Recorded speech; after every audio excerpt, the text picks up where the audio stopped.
Ya, itu cinta. Suatu ungkapan yang menggambarkan suatu keindahan yang begitu sempurna. Dan Al-Quran adalah sumbernya. Al-Quran sebagai pusat atau sumber daripada segala cinta. Saya katakan hadirin semua, ya, kalau ingin mendapatkan hasil yang maksimal, hasil yang begitu baik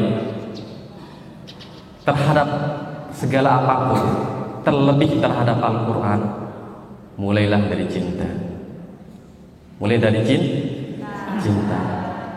Karena dengan cinta seorang akan mengenal sebuah keyakinan. Dia akan mengenal sebuah perjuangan. Dia akan paham bagaimana pengorbanan. Ya. Dan orang yang sudah merasakan cinta, hal yang besar itu terasa kecil. Hal yang terasa berat sekali itu akan terasa ringan. Ini senyum-senyum deh ini. Pernah merasakan ya?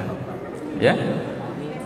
Ya, dia merefleksikan diri masing-masing ini, makanya tersenyum ini ketika saya berbicara tentang cinta. Nah, misalkan kalau kita kembalikan, kita analogikan kepada seorang laki-laki misalkan yang sedang dilanda cinta terhadap seorang perempuan, maka dia akan melakukan segala sesuatu sekalipun itu berat yang tidak terpikirkan sebelumnya, mampu dia lakukan. Segala usaha akan dilakukannya, yang walaupun nyawa sebagai taruhan. Ya, itu cinta. Baik, itu berbicara cinta. Oleh sebab itu, saya inginkan sekarang pengertian ini atau rasa ini, mari sekarang kita arahkan kepada Al-Quran. Kalau rasa seperti ini tercurahkan kepada Al-Quran, insya Allah ya, Anda akan selesai dalam jangka berapa waktu, ya, yang walaupun Anda ngantuk sekali, karena yang namanya cinta itu tidak mengenal ngantuk, itu tidak mengenal waktu, ya. Ini berat sekali. Namun karena memang sudah sedikit cinta, itu tidak ada yang berat, itu ringan rasanya. Nah, ini coba dibangun rasa cinta. Anda harus jatuh cinta kepada Al-Quran. Siap jatuh cinta kepada Al-Quran? Cinta kepada Al-Quran? Insya Allah ya. Iya, yang penting kita seperti ini. Baik, itu. Yang kedua, yang harus teman-teman miliki adalah bercita-citalah menjadi penghafal Al-Quran. Dari cinta tadi, dari jatuh cinta tadi, itu akan mengeluarkan, ya, akan menimbulkan rasa untuk bercita-cita menjadi penghafal Al-Quran. Tanamkan sejak awal teman-teman semua ingin untuk menjadi penghafal Al-Quran. Ya, cita-cita artinya keyakinan yang utuh, yang bulat untuk bagaimana ini harus direalisasikan, harus dibuat sebagai bukan sekedar impian, namun fakta yang terjadi. Ya, jangan tadi hanya sebatas apa namanya ungkapan, Bu, Pak, saya ingin menjadi penghafal Al-Quran. Namun kalau tidak dilalui dengan proses, tidak Anda pernah jatuh cinta kepada Al-Quran, itu akan menjadi susah, sulit untuk menjadi penghafal Al-Quran. Saya cepat. Yang ketiga yang harus dimiliki oleh para penghafal Al-Quran adalah merubah akhlak dan tingkah laku. Ini penting. Saya katakan Al-Quran sebagai sahabat yang sangat selektif, sangat memilih untuk menjadi temannya. Tidak selektif kita, ya. Al-Quran lebih jeli, lebih tahu mana yang cocok dan pas sebagai sahabatnya dan mana yang tidak. Anda harus berpikir, adik-adik semua harus berpikir seperti itu, ya. Ketika misalkan kita sama manusia saja itu berpikir atau memilih mana teman yang cocok untuk saya bisa temani, mana yang tidak. Al-Quran terlebih, ya, dia sangat selektif sekali, sangat memilih-milih mana orang yang cocok untuk ditemani. Alhamdulillah kalau kita bisa terpilih menjadi sahabat dekatnya Al-Quran, dan na'udzubillah ketika kita tidak terpilih sebagai sahabatnya Al-Quran, susah. Na'udzubillah min dzalik. Tentu yang harus dibangun adalah seperti tadi. Anda betul-betul jatuh cinta kepada Al-Quran, Anda betul-betul memiliki cita-cita yang kuat menghafal Al-Quran, dan rubahlah diri Anda, rubahlah akhlak dan etikanya. Kalau etika akhlak kita masih belum berubah, jangan harap Al-Quran bisa mendekat dan mau bisa dihafal, ya. Jangan harap kalau keseharian Anda masih banyak main-main, banyak canda tawa, dan kurang waktunya untuk Al-Quran, ya. Al-Quran pasti mencari mana orang yang serius, mana yang orang-orang betul menuangkan waktunya untuk menghafal Al-Quran. Bisa dipahami? Baik, rubah diri, mulai rubah diri. Kalau masih tidak bisa merubah diri, akhlak masih belum bagus, ya, etika masih belum jelas dan sebagainya, itu menjadi penghalang, menjadi penyekat kita dengan Al-Quran, dan sulit kita bisa menghafal Al-Quran. Oleh sebab itu, nilai-nilai luar daripada Al-Quran ini harus dimiliki, ya. Siap semuanya? Siap menjadi penghafal Al-Quran? Ya, mudah-mudahan, ya. Berikutnya yaitu kita juga perlu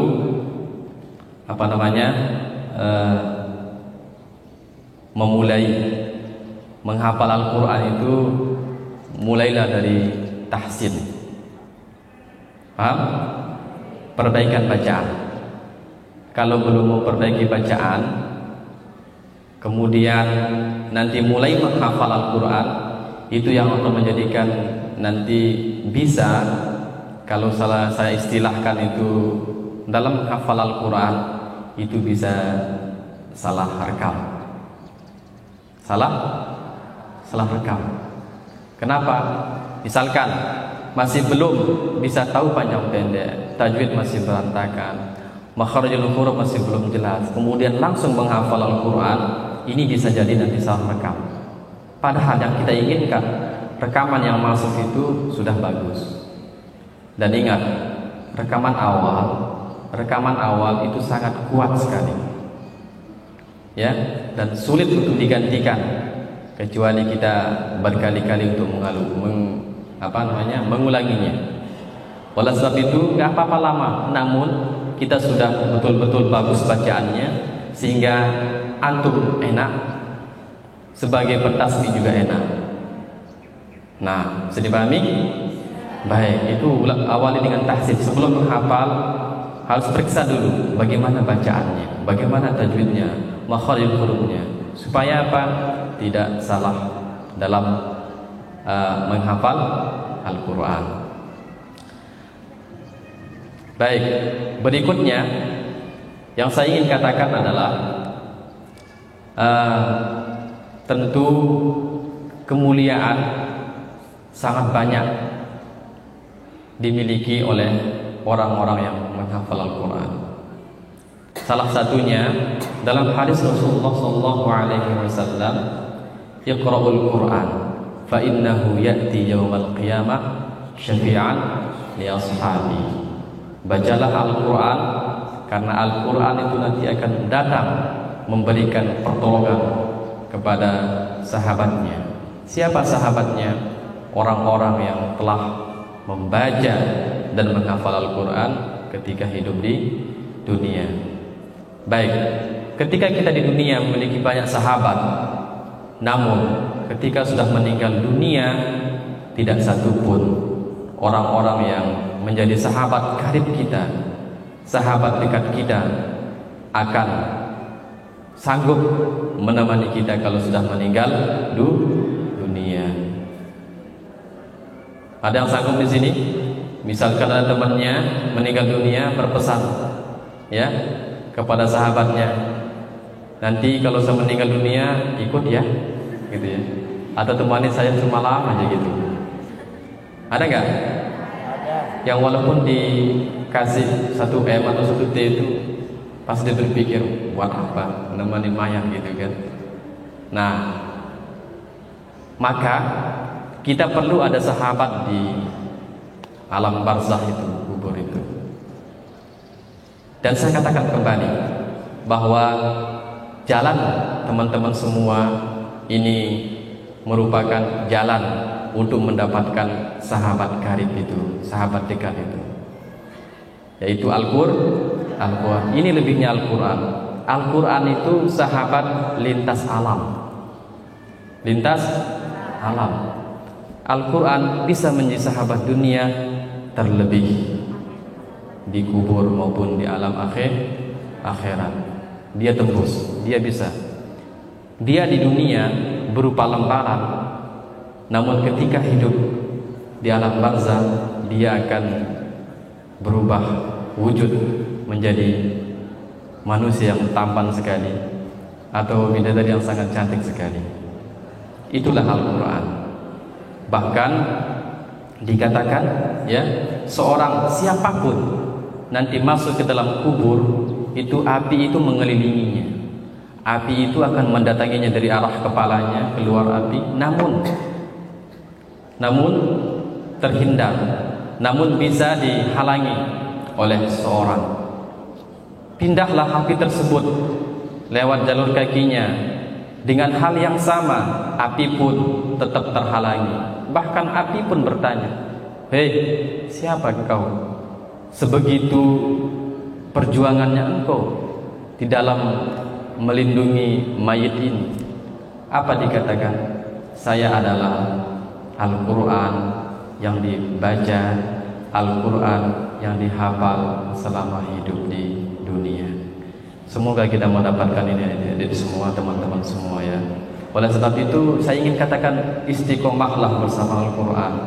Saya katakan jalan yang tepat sekali, jalan yang sangat istimewa sekali ketika teman-teman semua memilih Al-Quran sebagai jalannya untuk menggapai ridho Allah Subhanahu wa Ta'ala. Baik, terakhir, tinggal berapa menit? Masih ya. Berikutnya yaitu Al-Quran sebagai salah satu usaha kita. Al-Quran sebagai salah satu usaha kita untuk membalas jasa orang tua kita. Ya, katanya usaha apapun yang kita lakukan, ya, sebesar apapun usaha itu, seberat apapun usaha itu, tidak akan bisa memenuhi atau membalas daripada jasa orang tua. Tidak bisa. Jasa seorang ibu di dalam melahirkan kita maupun sampai membuat kita seperti ini, ya, itu tidak bisa. Namun ada sedikit langkah, ada sedikit usaha yang kita bisa lakukan teman-teman semua untuk membalas itu. Jadikan mereka itu nanti bahagia, jadikan mereka itu tersenyum ketika adik-adik nanti dipanggil di akhirat, wahai penghafal Al-Quran, silahkan kau berkumpul di bawah arsy-Nya Allah bersama para Rasul. Kemudian Allah Subhanahu wa Ta'ala tidak hanya memanggil para penghafal Al-Quran untuk berkumpul bersama baginda Rasul dan para Nabi dan Rasul Allah yang lain. Allah Subhanahu wa Ta'ala juga memerintahkan kepada para penghafal Al-Quran, silahkan engkau jemput orang tuamu masing-masing. Ini lebihnya Al-Quran. Kita yang melakukan itu, namun beberapa orang bisa terselamati, bisa kita buat bahagia, bisa kita buat tersenyum dengan apa? Dengan usaha yang kita lakukan. Adik-adik harus yakin, teman-teman harus yakin bahwa dengan jalan ini salah satu cara kita memberikan balasan atas jasa yang pernah dilakukan oleh orang tua kita, untuk bagaimana kita berusaha dengan maksimal menyelesaikan Al-Quran 30 juz ini dengan harapan supaya nanti kelak Allah Subhanahu wa Ta'ala bisa mengumpulkan kita dengan kedua orang tua kita. Oleh sebab itu, ketika ingin selalu semangat di dalam menghafal Al-Quran, ingatlah semua itu, ya. Ketika jenuh atau ketika bosan menghafal Al-Quran, berpikirlah, kiranya apa yang bisa saya lakukan untuk orang tua saya. Ketika mulai sudah malas menghafal Al-Quran, sudah mulai bosan menghafal Al-Quran, berpikirlah, ya, bahwa saya memiliki cita-cita menjadi penghafal Al-Quran, dan saya ingin orang tua saya tersenyum, bergembira bersama nanti di surganya Allah Subhanahu wa Ta'ala, ya. Nanti di akhirat, dalam sebuah riwayat dari semua, bahwasanya para penghafal Al-Quran kemudian tiba-tiba orang tuanya dipanggil. Orang tuanya dipanggil oleh Allah Subhanahu wa Ta'ala. Orang tuanya para penghafal Al-Quran ini diberikan suatu mahkota, ya, mahkota yang cahayanya melebihi cahaya matahari di dunia, yang menjadikan orang tua juga kaget. Apa ini? Ya, cahaya apa yang diberikan kepadaku?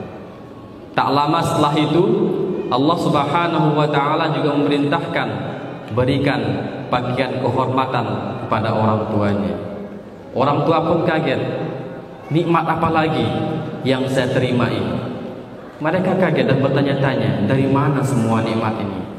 Ternyata cahaya yang begitu keras, ya, bagian kehormatan yang dibagaikannya itu bersumber dengan sebab anaknya menjadi penghafal Al-Quran.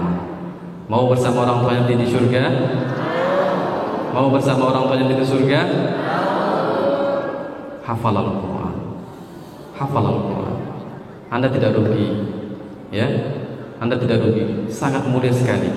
Dan ingat, orang yang menghafal Al-Quran, ya, orang yang menghafal Al-Quran dijamin kemudahan yang mereka akan dapatkan, kemudahan yang mereka akan hasilkan, ya. Di awal, teman-teman semua, di awal kita menghafal Al-Quran, tentu kita belum mendapatkan hasil itu. Biasanya, ya, kalau manusia berusaha, apa yang diinginkan? Hasil. upah. Namun proses menghafal Al-Quran itu akan diberikan oleh Allah Subhanahu wa Ta'ala sebuah hadiah, itu ketika adik-adik sudah istiqomah. Teman-teman sudah istiqomah dan menyelesaikan Al-Quran 30 juz. Ingatlah, ya, ingat, ketika Al-Quran sudah bersemayam di hati adik-adik semua, Al-Quran telah berada di kepala teman-teman semua, yakinlah nanti Allah Subhanahu wa Ta'ala akan memberikan kemudahan demi kemudahan di dalam hidup adik-adik semua. Yakin gak? Yakin? Bahkan ini lebihnya, orang yang menghafal Al-Quran itu akan diberikan suatu yang istimewa, suatu yang sangat mulia, ya, daripada orang yang berdoa kepada Allah Subhanahu wa Ta'ala. Artinya orang-orang yang sibuk bersama Al-Quran, sibuk menghafal Al-Quran, kata Allah, mereka tidak perlu minta, mereka tidak perlu berdoa, ya, Allah akan berikan apa yang mereka butuhkan. Namun berbeda bagi orang-orang yang tidak di dalam proses menghafal Al-Quran, tidak menghafal Al-Quran, berbeda. Mereka berdoa dan berdoa. Namun para penghafal Al-Quran, ya, mereka sibuk, bahkan tidak ada waktu untuk berdoa kepada Allah Subhanahu wa Ta'ala. Insyaallah mereka akan mendapatkan apa yang mereka inginkan. Ya, adik-adik semua yang saya muliakan, ya, inilah, ya, saya ingin bahwa ketika atau selama adik-adik berada di sini, silahkan mulai berusaha menghafal Al-Quran, ya. Sudah ada yang 30 juz di sini? Hah? 5 juz, coba angkat tangan 5 juz. Yang sudah 5 juz? Baik, yang 10 juz? Belum ada ya? Ada yang 20 juz ada? Yang 30 juz? Ya, mudah-mudahan ya, dalam proses untuk itu, insyaallah dengan doa kita, dengan ikhtiar kita, ya, adik-adik semua, insyaallah usahakan ya istiqomah dan akan mendapatkan apa yang menjadi cita-citanya. Tinggal berapa menit?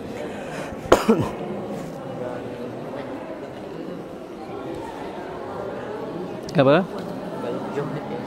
Baik, ya, tinggal 5 menit, ya. Oleh sebab itu, ya, mari kita berdoa kepada Allah Subhanahu wa Ta'ala, semoga usaha daripada adik-adik semua, cita-cita adik-adik semua di sini untuk menjadi penghafal Al-Quran itu diijabah oleh Allah Subhanahu wa Ta'ala. Dan saya pesan kepada adik-adik semua, kalau bangun malam ini, saya pesan kepada semuanya, yang laki maupun perempuan, nanti kalau bangun malam jangan lupa dawamkan, istiqomahkan doa, ya. Doanya apa? Ya Allah, pilihlah saya sebagai hamba-Mu yang menghafal Al-Quran, yang menjaga Al-Quran di muka bumi ini. Gitu, ya. Itu dawamkan itu. Ketika setiap malam antum ketuk terus, ya, Allah Subhanahu wa Ta'ala iba, kemudian kasihan terhadap kita, bisa jadi Allah Subhanahu wa Ta'ala bisa memilih adik-adik semua di antara para penghafal Quran, pada penjaga Al-Quran di muka bumi ini. Karena tidak semua adik-adik semua, ya, kita bisa buktikan banyak orang menghafal Al-Quran, ya, namun itu sekedar cita-cita, ungkapan saja. Begitu beberapa minggu di sini sudah selesai, sudah nggak hafal lagi. Artinya sudah nggak bisa meneruskan kegiatannya. Baik, kita berdoa ya. Kita berdoa sekali lagi. Al-Fatihah dulu. Kita niatkan kepada kita semua, semoga dalam kondisi sehat walafiat. Kemudian apa yang menjadi cita-cita kita bersama diijabah oleh Allah Subhanahu wa taala menjadi para penghafal Al-Qur'an di muka bumi ini. Al-Fatihah. Bismillahirrahmanirrahim. Ya kana na'budu wa iyyaka nasta'in. Dan kita juga berdoa ya kepada pimpinan kita Bapak Rektor ya, semoga dalam kondisi sehat selalu dan dilindungi oleh Allah Subhanahu wa taala beserta para dosen-dosen yang lain. Dan untuk universitas kita di Universitas Islam Negeri Mataram menjadi universitas yang unggul ya, menjadi yang dibanggakan, sukses ya untuk kita dan semuanya.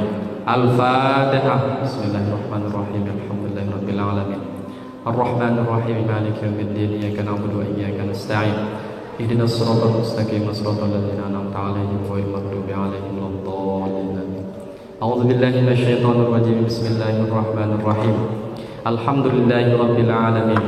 Wassalatu wassalamu ala asyrafil anbiya'i wal mursalin sayyidina Muhammadin wa ala alihi wa sahbihi ajma'in.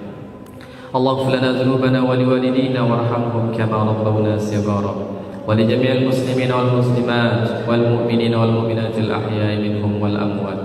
ربنا تقبل منا صلاتنا وصيامنا وقيامنا وركوعنا وسجودنا وتخصنا تضرعنا وتعبدنا وتمم تقصرنا يا الله يا أرحم الراحمين.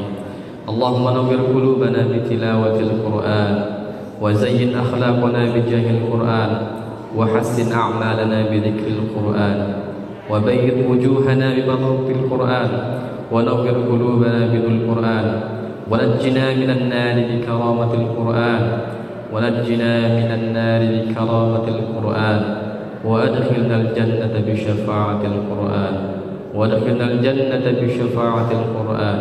اللهم اجعل القرآن لنا في الدنيا قرينا وفي القبر مونسا وفي القيامة شفيعا وعلى الصراط نورا وفي الجنة رفيقا ومن النار سترا وحجابا برحمتك يا أرحم الراحمين.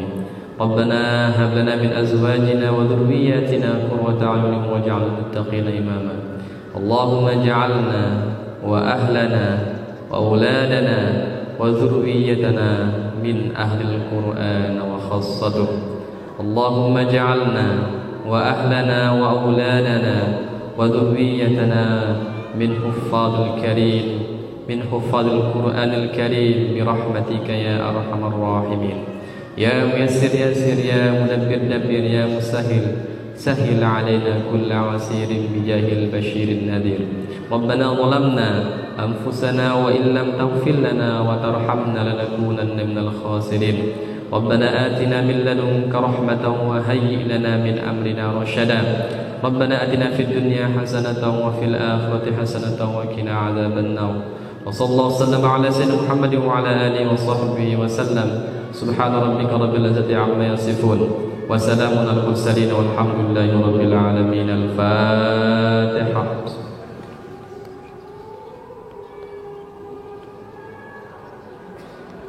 Kurang lebihnya mohon maaf. Allahumma qul hadi ila sabil rasyad. Wassalamu alaikum warahmatullahi wabarakatuh.